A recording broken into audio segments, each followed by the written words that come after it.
नमस्कार, आप देख रहे हैं बिस्तक की स्पेशल रिपोर्ट। मैं हूं रजत देवगन। अगले हफ्ते फोकस चले जाएगा आईटी कंपनियों पे, क्योंकि एक के बाद एक सिलसिलेवार तरीके से बड़ी आईटी कंपनियां अपने नतीजे पोस्ट करने जा रही हैं। लेकिन सबसे पहले लाइमलाइट में रहेगी टीसीएस, क्योंकि सोमवार को 9 जनवरी को आने हैं टीसीएस के Q3 रिजल्ट्स। तो रिजल्ट्स कैसे रह सकते हैं इस रिपोर्ट में आपको बताएंगे। टीसीएस का मुनाफा जो है वो 11,200 करोड़ रुपए आने का अनुमान है, जो कि 10,432 करोड़ रुपए से बढ़ेगा, यानी कि 7.3% का इजाफा एस्टिमेटेड है। आय 56,893 करोड़ रहने का अनुमान है, यानी ये 2.9% की ग्रोथ दिखा सकती है।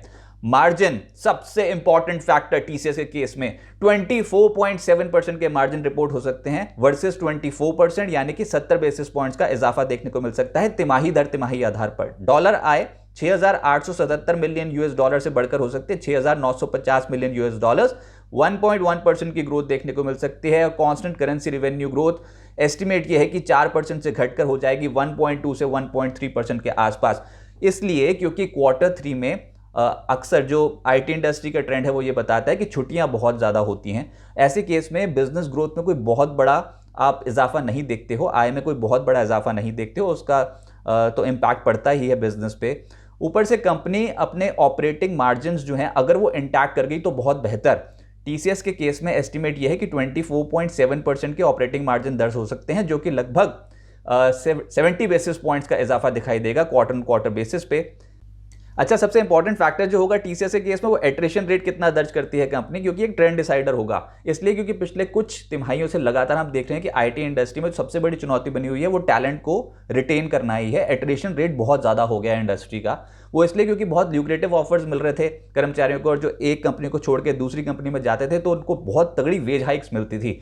लेकिन अब वो ट्रेंड वैसा है नहीं, क्योंकि इस समय चुनौतियों के दौर से गुजर रहा है आईटी सेक्टर। अब तो कर्मचारियों को भी समझ में आ गया कि भैया जॉब हॉपिंग से कुछ होने वाला है नहीं, थोड़ा स्टेबल होने की कोशिश करो। एक जॉब को कहीं ना कहीं एक ही जॉब में बने रहोगे तो ज़्यादा बेहतर रहेगा। तो इसी कारणवश 21.5% का जो एट्रिशन रेट था Q2 में टीसीएस का, उसमें थोड़ी गिरावट देखने को मिल सकती है, ऐसी स्ट्रीट एक्सपेक्टेशन है। और देखते हैं कि उसके बाद फिर अन्य आईटी कंपनियां भी क्या एट्रिशन रेट में ड्रॉप दर्ज करती हैं कि नहीं।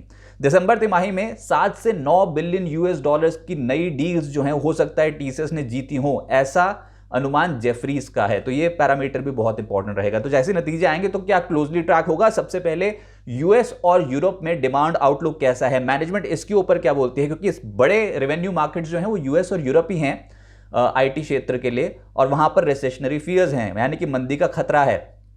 टीसीएस की मैनेजमेंट देखते हैं कि डिमांड आउटलुक को लेकर क्या कमेंट्री करती है। ऊपर से FY24 के लिए कंपनी का आउटलुक क्या है बिजनेस ग्रोथ का, और पूरी इंडस्ट्री को वो कैसे देखती है, भारतीय आईटी इंडस्ट्री को कैसे पैन आउट होते हुए देखते हैं, ये सब मैनेजमेंट की कमेंट्री से साफ होगा।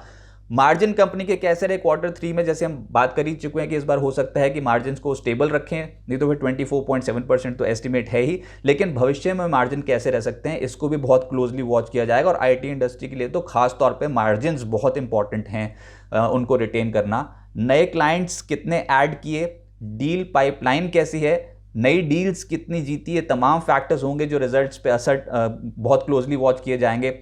Q3 में BFSI यानी कि बैंकिंग और फाइनेंशियल सर्विसेज जो इनका सेगमेंट होता है, उसको टीसीएस ने किस तरीके से आगे बढ़ाया, और क्या BFSI सेगमेंट की ग्रोथ आने वाले समय के लिए भी स्ट्रांग रहेगी कि नहीं, ये देखना होगा।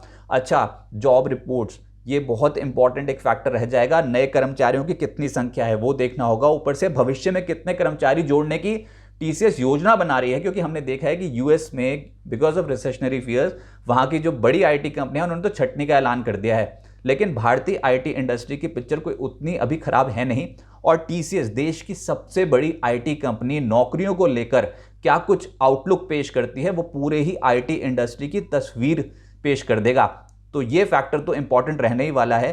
कंपनी ने कितनी सैलरी हाइक्स की, या फिर परफॉर्मेंस बेस्ड जो हाइक्स होती हैं सैलरी में वो कैसे दर्ज की हैं टीसीएस ने, ये तमाम चीज़ें जो होंगी वो भी बहुत इंपॉर्टेंट रहेगी कर्मचारियों के पर्सपेक्टिव से भी और ओवरऑल रिजल्ट्स के पर्सपेक्टिव से भी।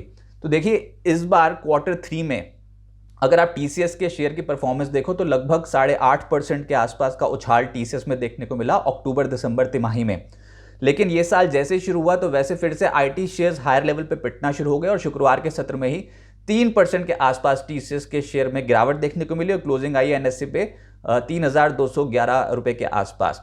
लेकिन ये समझ में आ रहा है कि इस समय चुनौतियां बहुत हैं। बड़ी बड़ी आईटी कंपनियों ने यूएस में छंटने का ऐलान कर दिया है। तो ये जो रिजल्ट्स होंगे Q3 के टीसीएस के, ये ट्रेंड डिसाइडर हो सकते हैं पूरी ही आईटी इंडस्ट्री के लिए। देखते हैं कंपनी कैसे नतीजे पेश करती है, जिसको बहुत ही क्लोजली मार्केट्स इस समय वॉच कर रहा है। उम्मीद करते हैं रिपोर्ट आपको पसंद आई होगी। अगर पसंद आए तो लाइक का बटन जरूर दबाएं और चैनल को सब्सक्राइब करना ना भूलें, और ये वीडियो ज़्यादा से ज़्यादा शेयर करें। बिजनेस जगत के तमाम अपडेट्स के लिए आप जुड़े हैं बिजतक के साथ। नमस्कार।